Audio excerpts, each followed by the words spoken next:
kick off. There we go. That's the chime to say. If we have any questions about the meeting recording, it is being recorded, and everyone that has registered for this webinar will be sent the recording afterwards. A very good morning, and thank you so much for joining us for our first edition of IAB Europe Explores. This is our brand new expert-led live webinar series where we'll be diving into the most pressing topics that are shaping digital advertising. I'm Helen Muzzard, and I'll be your host for today's session, so thank you so much for joining us. Our first session and the focus today is on a subject that is transforming our industry at lightning speed, and that is AI. And in today's sessions, we're delighted to have Microsoft Advertising, where we'll be exploring how audience engagement is transforming with AI. We'll begin with a keynote from James Murray, who is the Global Product Marketing Lead for Generative AI at Microsoft, and he'll be sharing some valuable insights into how AI is redefining the way that marketers engage with audiences, drive efficiencies, and ultimately improve campaign performance. And then following that, James will be joined by Daniel Knapp, who is IAB Europe's Chief Economist, for a fireside chat, and they'll be exploring how brands are integrating AI into their strategy, from boosting performance to building responsible, future-proofed consumer relationships.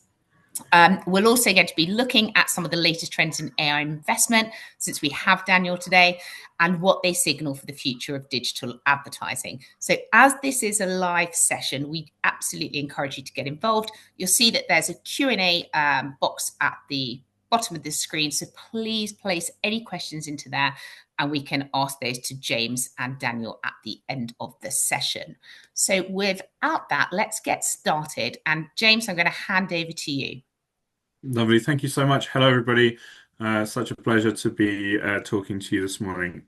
So yes, my name's James, and I've been kind of suddenly we find ourselves in this place with AI where it has become something just a couple of years ago, which was just on the fringes of most people's understanding, and now obviously is the hot topic and the one thing that everybody is kind of interested in and wants to find out more about. And so what I thought I would do is kind of walk through a few things of how we see AI sort of impacting in the way that we think about engaging with audiences, and give you a few sort of tips and tricks of things that we are seeing in terms of best practices. Let's start with the sort of the big thing and the obvious thing that we see changing, and that is with generative AI and with these kind of conversational search engines. Now we're making a big transition from queries to conversations, and so I want to give you a little example. It's a true example. A friend of mine, she just left her job working for the NHS in the UK as a nurse, and she wants to set up her own photography business. And so if we think about like what does that journey look like, that in the traditional way of thinking about, how do we go about finding information, it's about queries. It's a set of blanket sort of short, sharp queries trying to get to what I'm looking for. So she was looking for best lighting for her home studio, how to do setup, backgrounds for digital photography, and it goes on and on and on, right? There are like so many queries that you have to do in order to find all of the information that you want. Actually, though, what we want to do is be able to just say what's on our mind. And so finally, we're in a position where we can actually do that. So rather than going through, tons of iterative processes of finding different queries, she can say, I'm setting up a small photography studio in my spare room as a portrait space for clients. I need a high quality camera gear and lighting that are compact and can be put away easily when I'm not working. And then suddenly she's in a position where she's getting meaningful, useful, like applicable information that can go at the pace of the conversation as she comes up with different things, as she can find the information she's needing to get. And so, this actually, became a reality. We offered to be her kind of guinea pig clients because my kids and actually my wife and I, we just recently started karate. We decided to give her an extra challenge of trying to photograph us all dressed in white and not have our faces wash out. But like, this is what she was able to deliver, given that all of those helpful things that she got from that conversation. And so we're starting to see the evolution and the change from lots of small iterative barked commands of queries to conversational AI and conversational commerce as well. So what we're seeing is some of the trends. There's a few sort of things I think to kind of highlight in terms of this evolution within marketing. One is that um, consumers are kind of co-creating content with generative AI. So they're going back and forth. They're having this conversation, and that fosters really deep engagement. This is going to be the kind of the way that people start to interact going forward. It's still sort of budding and is not reached that kind of mass culture tipping point yet, but it's coming. The second is that, because we have that conversation, we can have, with that deeper engagement, that fuels much richer understanding, which means sort of better relevancy results. So if you look on the right-hand side from a Microsoft perspective with Copilot, that's our generative AI companion, we see that engagement with ads have a sort of 1.5 times better click-through rate compared to traditional search, and they had 25% higher relevance. And that's because we don't have to guess anymore. With things where there is a degree of like us having to make an educated guess of what it is that the actual intent is when someone's searching, we don't have to do that anymore. We can ask for clarifying questions and people can be much more explicit about what they're looking for. That enables us to serve more relevant ads, which is driving that sort of better results. Um, we're seeing this change of how people are seeking and finding information. I think the photography example, just brings that to life, because people can just shortcut a lot of what they were trying to do and say the sort of the thing that was most top of mind in order to get quicker to the answers that they need. And the kind of the thing that comes as a corollary of that is that marketing funnels are collapsing. So we're seeing that the path and the sort of the time that it takes for a consumer journey from discovery to conversion is getting much shorter. So what does that mean for you as a marketer? I think there's kind of two things like that we can think of. How can we help you be more productive, but also like how can we empower you to be better at what you do? And so I'm going to start with being using generative AI in order to be sort of generally more productive. It's kind of three core things that we think about here. One is when you're thinking about your job as a marketer, whether you can have assistance with content creation, being more efficient in your tasks, and then getting a sort of jump start for creativity.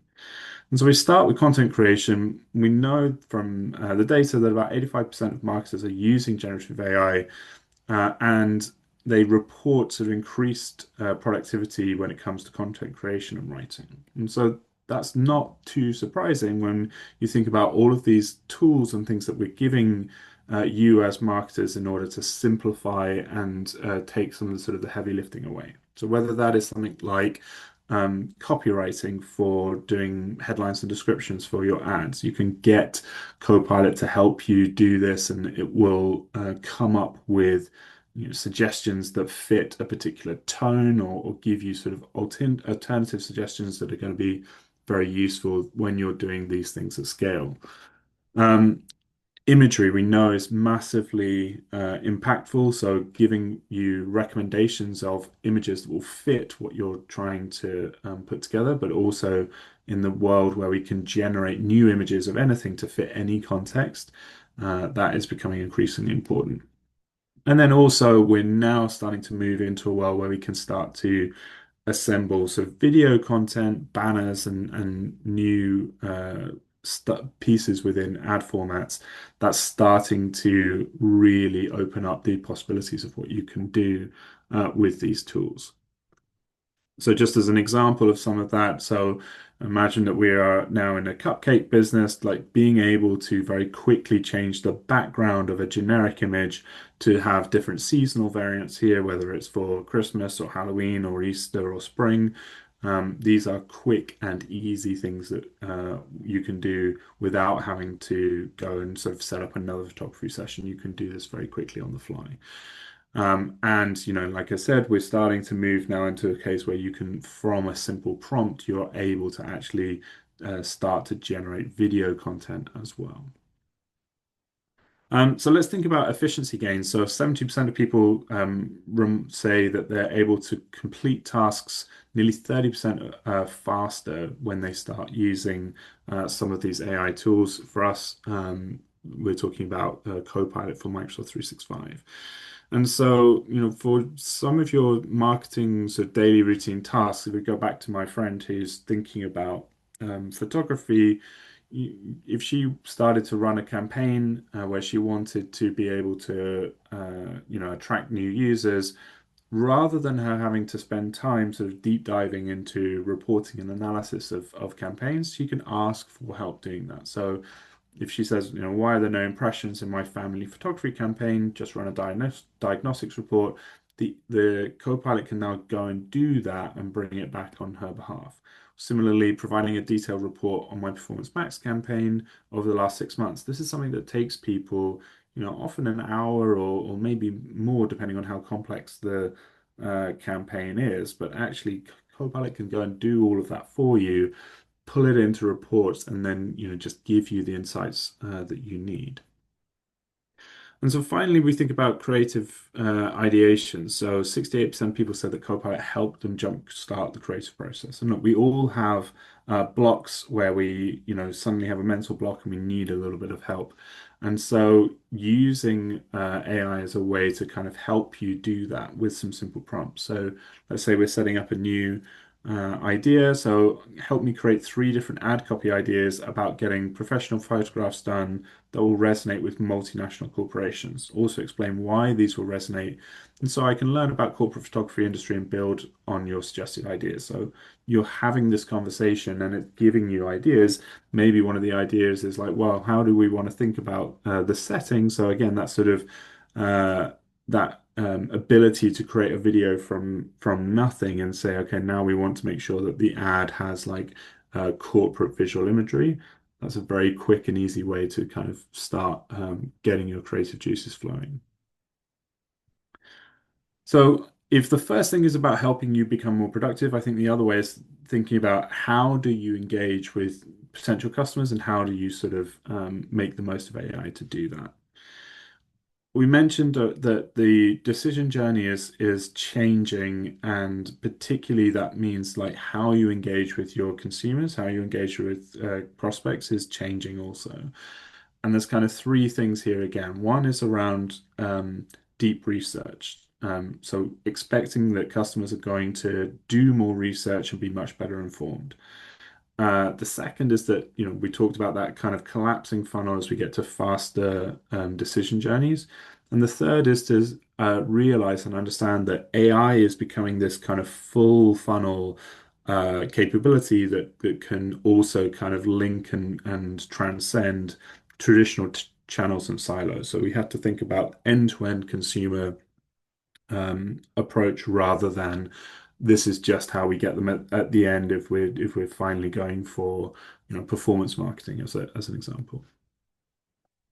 So when we think about how people sort of discover information, like again with my friend's photography business, we can start to put in like really detailed prompts that cover multiple things in a single conversation. So in this case, we're saying, starting my own photography business, I need help creating my first website. Which company should I consider based on the reviews from other small businesses? I'm looking for a company that's got good local support. Which one do you think I should go with and how do I purchase, right? Look how much information is contained in that one kind of prompt. We've gone from like brand discovery to actually helping and asking for help for narrowing down the various options. Help me select this and then actually, help me get through with the purchase all in one query. So that's what we mean about like the accelerated funnel. And then we're also thinking about, well, how do we broaden those conversations across the full funnel? So, something like awareness and consideration.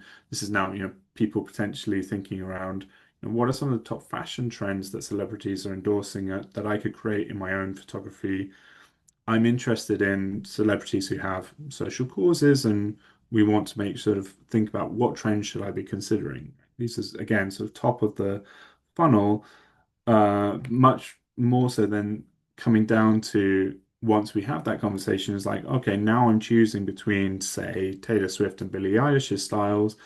Can you create me a mood board or something, or give me suggestions of appropriate garments that I can use? And I want to have a look at the sort of the cost analysis of which of those looks would be easiest to recreate.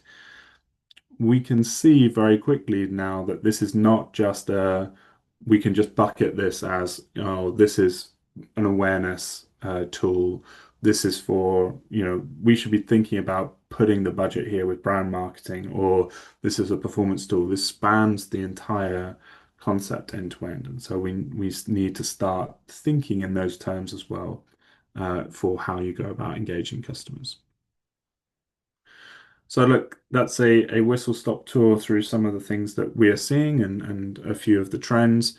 I think the kind of the core summary is generative AI clearly is disrupting everything that we're doing in a day-to-day engagement. But it's these two core ideas. One is about how you as a marketer can become more productive and better at your job, whether that is through content creation, being more efficient at your tasks, and having that sort of help for creative ideation.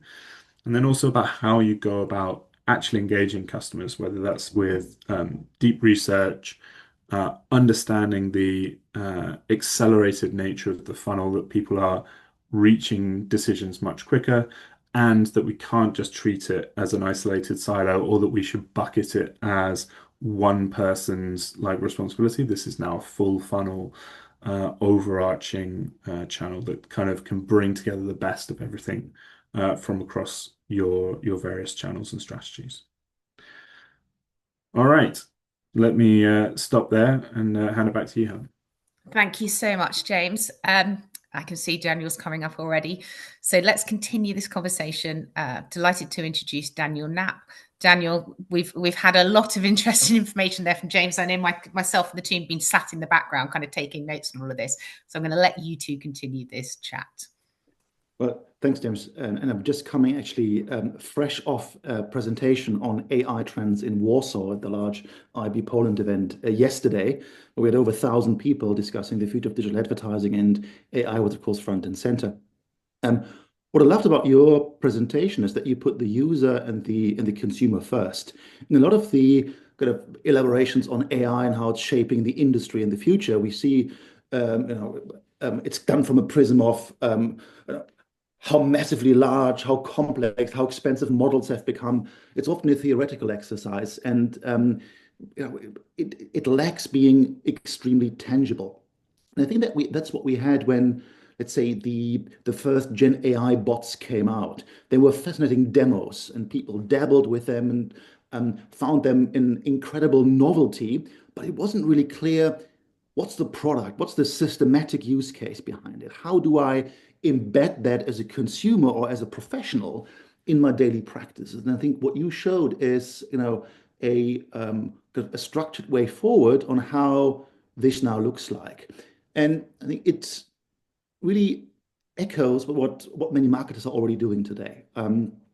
We realize we're in a extremely complex marketing landscape. So a while ago, speaking about AI, we started to use large language models to understand what are large companies saying about their marketing investment and priorities on their earnings calls. Right. So what is the CEO, what is the CFO saying about marketing? And there are a couple of themes that are coming together. One is kind of branding and digital being mentioned together, data and targeting, and then there's outcomes. Like how does advertising affect top and bottom line business growth? And it seems to be all tied together by the notion of AI. So when we look at, I'm just looking at my data here, when we look at the top 100 marketers globally, excluding China, we saw that last year, in 2024, the term AI, machine learning, and associated concepts, they were mentioned 241 times in their earnings calls. So it really shows it's front and center. And there is, in a sense, a nice portal to dive deeper into the marketer's mind, which is the CANY conference from the Consumer Analyst Group of New York, which is in February, March every year, where the large CPG companies speak to the investment community about what they're doing in marketing. Because marketing is such a large expenditure item for them on the balance sheet. And nearly everybody has dedicated slides on AI, but very different ones. Some are focusing on creative production. So that's something that Mondelez has been stressing, for instance. Others are more about efficiency and optimization. Think Heinz, for instance. Then if you look at someone like Coca-Cola, you can see the full gamut in a sense. You can see an AI content studio, AI consumer analytics, and then also AI activation. So I think what you showed here is something that is already becoming an established practice now rapidly among marketers. And I think Martin Sorrell put it kind of succinctly in his usual way when he said, wow, how now, right? So 2023 was, wow, what is this? And then 2024, how do we figure this out? What are we doing with product-wise? And then now, 2025, how do we embed it in workflows? How do we ensure that it's not a side project, something siloed, a novelty, but something that's really deeply embedded in marketing practice? Is that something that you're seeing already with your customers, or is that just my kind of economist, helicopter? No, yeah, not at all. It's funny because we often cite that "wow to now" quote because I think it's such a beautiful, succinct way of showing how quickly we've gone from people just being blown away by what some of these capabilities are to actually kind of utilizing them and starting to see the benefit. I think there's a few things, it's it's easy, I think, for us, us, the wider kind of digital marketing group to think, well, everybody is kind of engaging with this, but actually it's what we see if we take a step back is that we're very much at the kind of at the vanguard, we're often the ones who are most exposed to this stuff, and so we are very much ahead of the curve. There's a lot of still, I think, catch up in education that is needed before this becomes truly, widespread. And that's why I said I think we have this idea of it's we know that this is the direction of travel and that it's going to become the next big thing, but it's not reached that tipping point yet where it is completely ubiquitous. That said, people who are utilizing it are getting, phenomenal gains from doing so because, like you just said, there are so many different use cases for how we can apply AI to doing so many different things. Yeah. I think our industry is particularly exposed in the positive sense of this. We are an early adopter industry. Recently, stumbled across a McKinsey study dated from spring this year, which looked at business functions in which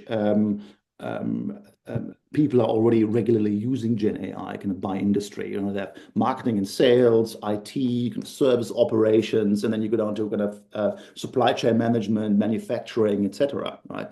And in manufacturing, it's a global survey from March 12th, with like 5% of their respondents, large study. And in marketing and sales, it actually ranks top. 42% of respondents there are actually using AI already in the daily business. So we are really, I think, an early adopter industry. Yeah.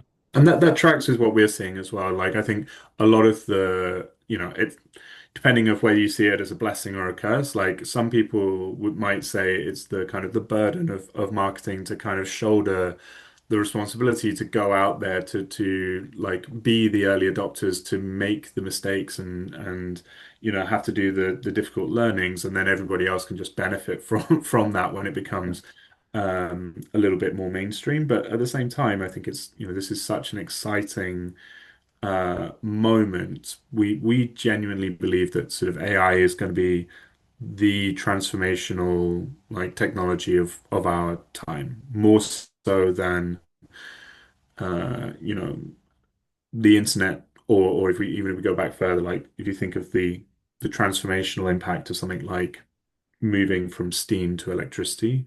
Like we think that AI has as much promise and capability to completely transform everything that we do. So it's exciting to kind of be there, but it does put a burden on marketing to be the sort of the guinea pigs of this new transformation. Yeah. Guinea pigs, I think that's the key word. Um, we are in the now. We're the guinea pigs in the now in 2025. And what I see is that when something is happening now, people always want to look in the future with this impulse to try to predict, right? We're doing it right now, but what's happening? How's that affecting creative production? How is it affecting customer insights and surveying? How's it affecting optimization? How are business models changing? How is the kind of monolith of search completely redefined from if we move from search to answer engines, etc.? But I think it's quite hard to forecast this, and I'm just always reminded of the metaverse, right? For instance, you had staying with McKinsey, claiming just a few years ago the metaverse would it be a $5 trillion industry? One forecaster threw out higher numbers than the other, and it's new technologies tend to create these forecasting utopias, and I think we really need to constrain ourselves in painting this exuberant picture. And Yeah. I was reminded of there's a great economist. We have lots of amazing quotes. Kenneth Galbraith, a Canadian American economist, and I'm constantly reminded of that. He said that the only function of economic forecasting is to make astrology look respectable. So I'm trying to constrain myself in the forecasting, but of course I have the pressure and also the impulse to figure out what's next. How is this affecting everything? Yeah, I think that is the thing, of course, the hype train, can jump on whatever the sort of the new shiny thing is. I think there is a bit of a difference here, and so as much as AI is now everywhere. I think I alluded to that right at the beginning of the presentation. This is not some kind of overnight success. This is something that has taken decades of research. And so for me, that is slightly different from the hype of what we were talking about with the metaverse, which kind of really sprung from nowhere, and then we were kind of asking people to jump straight in. Yeah. This is something which is based on literally, for Microsoft, we've had dedicated AI research teams for 32 years, I think. So like the this has not come out of nowhere. It's just that the suddenly a few things have kind of landed in short succession that have had a dramatic impact on what that just unlocked a few things that suddenly jumped the capabilities, and now everybody's kind of really excited about it. So I think that is a difference which is worth bearing in mind. But I've been working for Microsoft for 11 years now, and even in that time, I've seen enough trends kind of come and go of things that we thought were going to be, had very sort of strong predictions were going to be completely game changing and didn't really come to pass. I remember making predictions back in 2015 that by 2020, fully half of all of our searches would be done by voice, and actually that's never quite materialized. And so it is useful for us to kind of keep our feet on the ground a little bit. However, like we can see the path and the trajectory of change with this. I think the one thing about AI is because it is so all-encompassing, because it can have an impact on literally like every thing that we do. That's what gives me the confidence that this is more than just a flash in the pan. Um, Whereas something like the metaverse, for example, speaks to a rather isolated set of circumstances. AI can touch literally everything that and has, so many use cases. It's kind of um, it it's limitless in that sense and that potential. Let's say So the metaverse is not over. Many of the kind of foundational technologies in there can be used for other things. But I think your you're spot on with your assessment that let's say the media, but in particular the technology industry and the investor community was kind of desperately looking for the next big thing, the next mobile, right? It was in a sense the manufacturing of innovation, the manufacturing of the next big platform. And this platform shift with AI, in a sense, happened, no pun intended, but it happened generatively, right? It happened out of itself. And of course, AI is a moving target. It's a large category, and many people understand different things. From Dartmouth conference to today, I think it's good to kind of situate a little bit where we stand right now. I think where things became tangible also for end users and also for business users when we started to see kind of perception AIs like speech recognition, image recognition, etc., in the medical fields, but also in the media fields, become really mainstream. And then we had this massive jump with generative AI, i.e., to, in a sense, create new outputs. And now, of course, we're on the cusp of it, and I want to speak a little bit about that today. Kind of the agentic AI, so AI systems that can, not just react to a prompt, but that can autonomously take action, that can reason over time, and interact with kind of other external systems. So we're already seeing, as the generative AI becomes mainstream and embedded in business practices, within that revolution, new use cases, new interactions emerging. Yeah, I just want to pick up on one thing that you said there, Daniel, because I think it's fascinating. Is the ultimate kind of decider of how well these things will go or not always comes down to the end consumer, which is why I wanted to kind of talk about how, some of the consumer trends in my little presentation there, because if we go back to voice search, like the biggest inhibitor it's not the technology. The technology is great. But the biggest inhibitor is getting people over the kind of social stigma of changing from using their thumbs to text to using their voice to kind of ask what they're looking for. And we reached a kind of a certain level where people got comfortable having, Alexa in their home or something, but the use cases never really got much beyond add this to my shopping list, or can you open Spotify and play this music? And so that was the kind of the thing that sort of prevented those forecasts from becoming a reality. And so we're at a similar sort of step right now, I think, with AI. We can see what the opportunities are, we can see what the technology can do, but it's got if users don't adopt it on sort of widespread scale, then it will be another thing that has so much potential, but never really came to fruition. That said, I think it will take time. Very much like we've seen with sort of mobile, with social media. I've been around long enough that I remember going to IAB conferences and people saying, "Well, 2008, it's the year of mobile," and then guess what? 2009 was the year of mobile, 2010, and so it took a while for things to become like properly sort of embedded, where people then really realize what the sense of shift and change. Yeah, yeah. We're probably on that scale now, but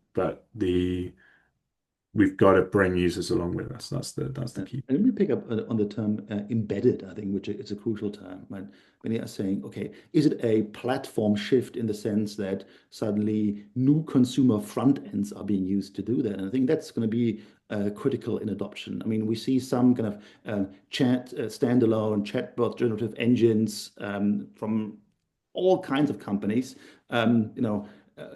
drive, get lots of user adoption. But I think in particular from a business perspective, we see it embedded in existing workflows and technologies. When we look at some of the new products that are coming out, in particular on self-serve platforms, be it on retailers, in social, in search, in programmatic, it's not here as the kind of distinct AI interface that you're using, but it's embedded in existing processes. It's embedded in existing workflows, ways of doing things. And this is something that drives adoption because people don't need to, in a sense, learn entirely new tools and platforms. I think this is also where we can more clearly and quickly see the business impact. In particular, when AI, let's think, you talk a lot about creative, I think, which is crucial. Let's park that for a moment. But when you look at creative and you look at planning, optimization, feedback loops, etc., when that's all done within one platform, you can really see the virtuous cycle of how AI, how automation affects outcomes. And I think that's fundamental. If it all were distinct, distinct silos, and you had to fuse it together yourself, it would be far harder to drive adoption and to see the commercial value of this as well. Yeah, and I think that's it. As one of the greatest benefits of AI is that it can, exactly like you said, it can be embedded into existing workflows and platforms that you're already familiar with. So you don't have to kind of take that uncomfortable leap to learn something completely new. It's a phenomenal force multiplier and augmenter of like existing things. But I think the other thing that you just said is, perhaps one of the best challenges that AI can solve, which is it is a phenomenal tool for synthesizing and summarizing. So in a world where things are becoming more fragmented, when there are more tools and more like little niches of pockets of things that you might need, but you don't necessarily want to have to learn how to use each of those individually.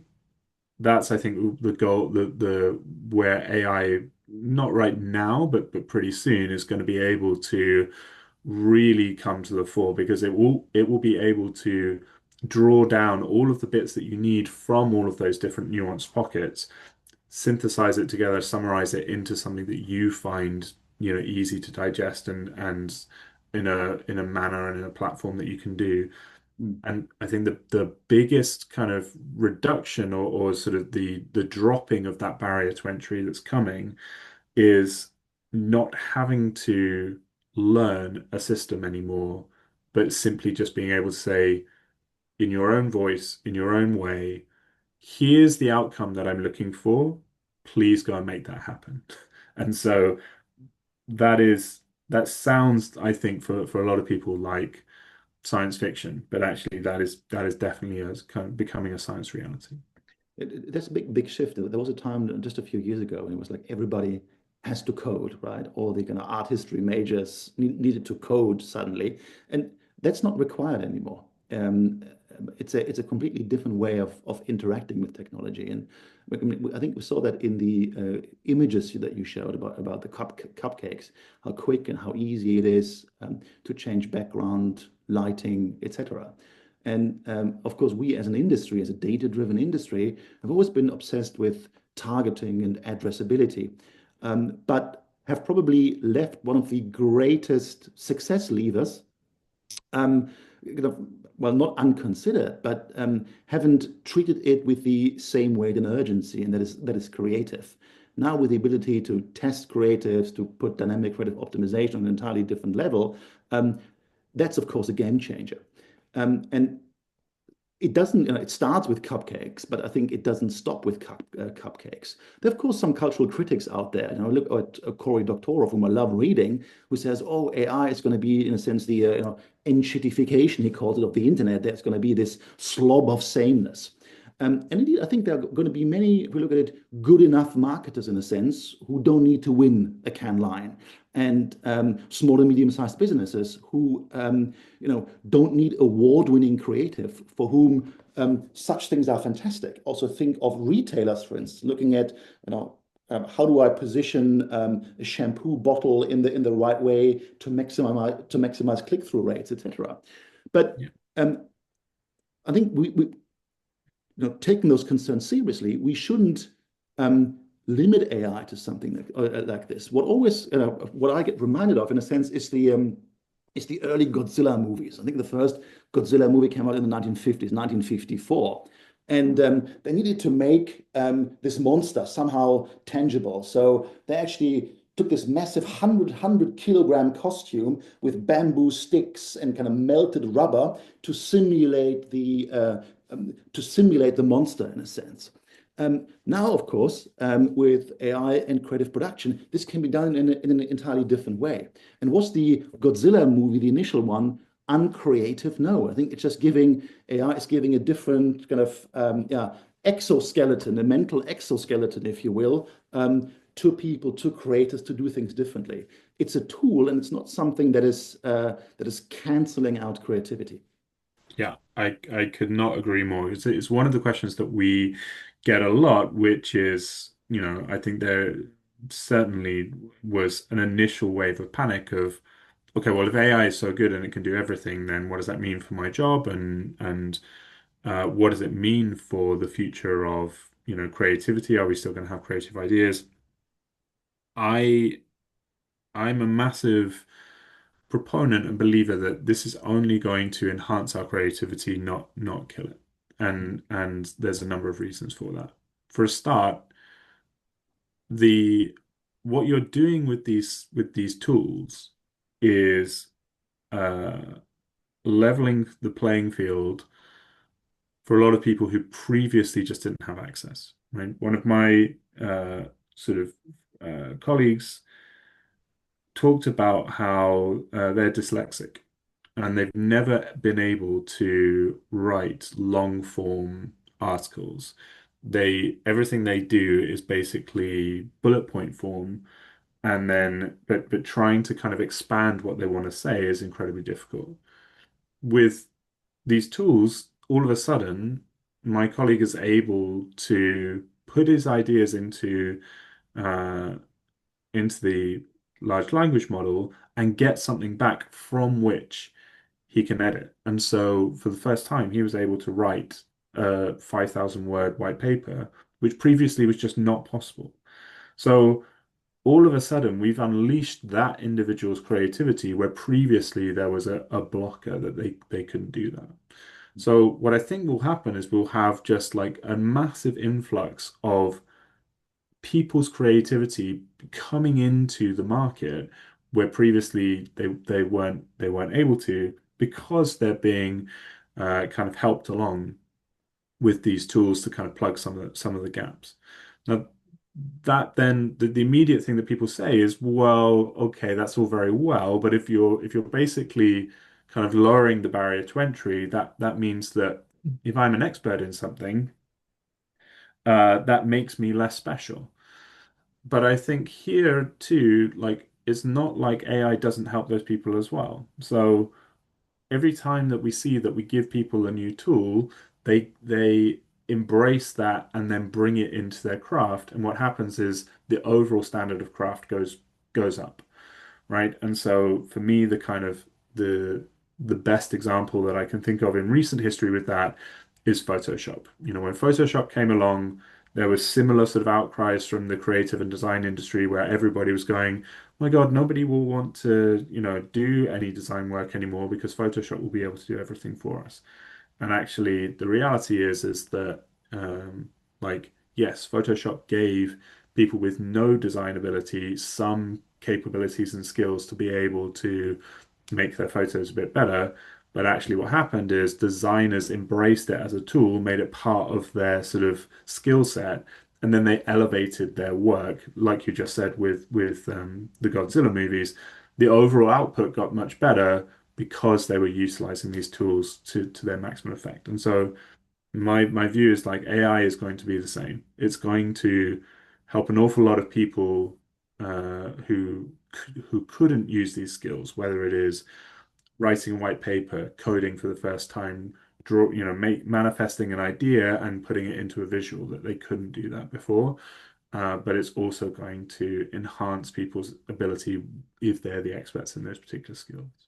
I think it sets a new baseline in a sense. I think many, even it's pretty prominent among technologists who see marketing and advertising as an equation, as a math problem to be solved, but it's not. There's so much more. There's so much more to it, and it's all about standing out. If everybody has the same AI content, as the cultural critics call it, AI slob, etc., it's not going to elevate marketing. So I don't think that's something that we necessarily need to be concerned about, because marketing is all about standing out of the noise, having something differentiated. And that's going to remain. And in the hand of experts, AI itself, or it can be a tool, it can augment things, etc. But it's always about standing out relative to others. And when we understand that marketing isn't a math problem to be solved, then I think it's pretty clear that this isn't just about automating away creativity. Indeed. Yeah. Should we speak a little bit about, I mean, we talked about creativity, and we touched a little bit about, in a sense, platforms. And I think one thing that I get a lot of questions about is, in a sense, the shift from SEO to GEO, a new acronym, generative engine optimization. And I think a lot of the questions are, okay, how are people using it in their creative processes, in their workflows? We see how, let's say, in the ad tech space, how will the new agentic DSP look like, for instance? How are outcome engines evolving? But one thing, for instance, is when we look at retail media or e-commerce, something that has been enjoyed phenomenal growth in recent years. If people changing their behavior and they're using, as consumers, they're using, let's call them answer engines. They have a fundamentally different business model, or just engagement model to classic search. And I think the analyst Eric Seufert put it very succinctly. And we said the classic search engine is kind of it's a distribution engine. It's all about ensuring that the first result is so clear, so succinct that in the shortest amount of time the user can be moved away to a third-party page where then the information is. Now, with the answer engines, with generative engines, people are working within those engines to get answers, refine queries, etc. What we all can already see is some large retailers in that space that the site crawls that they're getting, there are over a third now, for many, is actually coming from AI engines. And this is not to, optimize the, in a sense, it's not done to train the model, but it's to answer queries within the engine. The question then is, if I want a back to school campaign, I want to get a Dell computer, am I now as a consumer comparing, negotiating, deciding that within the AI engine, right? We're already seeing, Shopify, ChatGPT partnerships, both Visa and MasterCard put out products recently saying, I give my AI agent a credit limit to buy on my behalf. How do you think that's going to evolve? And what should we as an industry look at in kind of balancing user engagement, monetization, ad effectiveness, etc.? Yeah, I'm glad we're getting to the easy questions now. No, gosh, there's a lot to unpack there. I think one on this kind of topic of SEO, I think yeah, look, a couple of things. One is the fundamental essence remains the same, which is it's all about relevance. And so, in particular, with these conversational interactions, we don't need to guess anymore because we can ask clarifying questions, and people are so much more willing to open up and say what they're actually interested in, right? So the example I often get, recently I had to buy an anniversary gift for my wife. And I think in the classic kind of search mode, I would say something like anniversary gifts for her, right? It's a short phrase, and we've trained ourselves to respond in such a way because that's the way that we know that the engines will give us that top result and a bunch of links to click on. But that doesn't really reveal anything about what I'm really looking for. Whereas in the conversational mode, I can say, I'm looking for, an anniversary gift, and my wife doesn't drink alcohol, she doesn't like flowers, she hardly wears jewelry. So, and she's looking for something which is unique and is not gonna be something that everybody else has, right? help me out. With those like much more nuanced parameters, we can be way more um, relevant in serving information because we have so much more of the actual intent through those conversations. And so from an SEO perspective, that means that you're going to have to continue to invest in making sure that your content and the stuff that, your products and or services or whatever it is that you're offering truly reflects what people are needing and what people are looking for. And if it does that, then you're gonna show up. So I don't see it as being this like such a monumental shift. Mm. Of course, yeah, that thing that you said about, more crawls are coming from AI engines. Yeah, that's because they are needing to do what search has done for forever, which is they've got to be able to ground themselves in something. That's why we um, have these hallucinations, is because if the AI doesn't understand what the answer to the question is, it will just answer what it thinks is the next best approximate thing. And so if I ask an engine that doesn't have sufficient grounding, hey, like um, who won the Champions League final last weekend? If it's not able to crawl the sort of the authority website, it's going to just sort of make a guess based on what it hopes I want to hear, rather than giving me the actual answer grounded in reality. So, that's why we're seeing this influx. And Mm. so keeping that understanding of it's a new way for things to for for commerce and for discovery and all of these things to happen, but it's not really so different from what we have done before. It's still ultimately about relevance and being able to ground the answers that are given in the reality of what's available.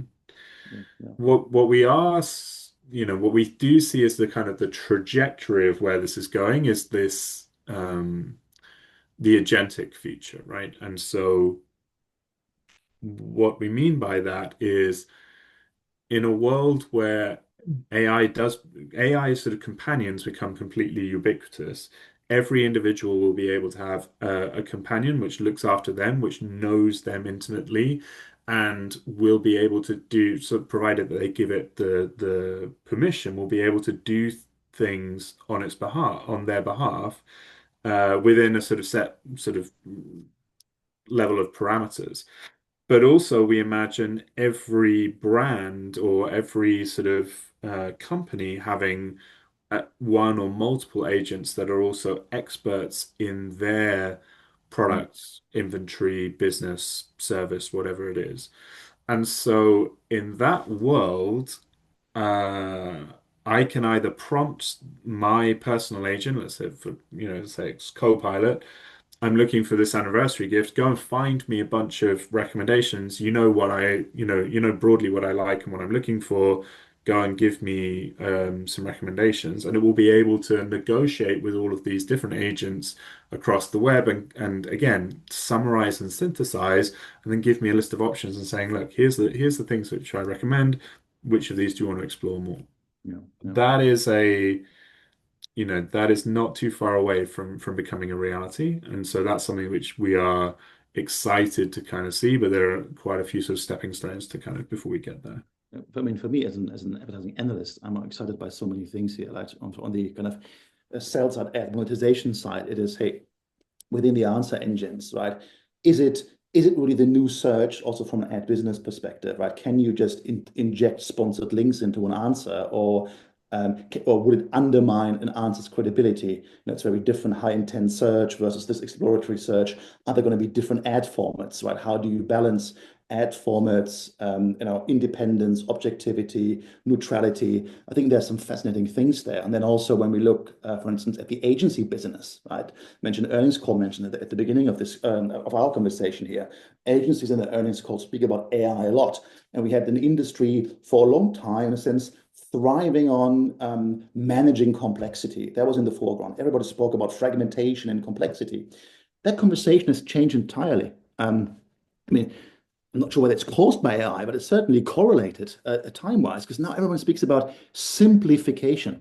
And I find it fascinating to see what things that were previously siloed, fragmented, too complex, can now be done together, fused together in an agentic world. And imagine some thought experiments, right? Let's say in the agency world, some of the holdcos have been under pressure and looking at how do I incentivize juniors? How do I charge more for my work? How do I move away from an FTE to an outcomes model, etc. The will of AI allows us, in a sense, to some fascinating thought experiments. Like, for instance, if the concept of an agency didn't exist, if that mental model wasn't here today, and we invented it, how would it look like in an AI first world, right? From the creative production side to the media buying side, would they still be separated, for instance, even to the audience insight side? Because what we had for a long time, right, is let's say market research, puts out audience profiles. This is the target group I have. Then it's going to be put into PowerPoint, then translated into a media plan, and that's not really a high bandwidth way of translating information. What you could imagine happening in the future is, and it's already starting when you look at new survey companies, that in a sense survey synthetic users that are mimicking a population trained on real users to do product testing, to do campaign testing in minutes versus hours, days, weeks, etc. So I think we can imagine entire workflows and business models changing here, and I think it's a great time for disruptors. Mm-hmm. I see Helen has come on, which is you here to say, please, We're talking too much, wrap it up. No, I knew this would happen. We've got a few questions coming, but actually, what was interesting, even one of the last questions that we had just about retail media, Daniel, you started talking about some of the aspects of retail media. So, just in the interest of time, and again, James, there was a question here that was looking at the biggest barriers that we see to adoption over AI. And I think, like you were talking about the consumer adoption as opposed to technology, we're already there.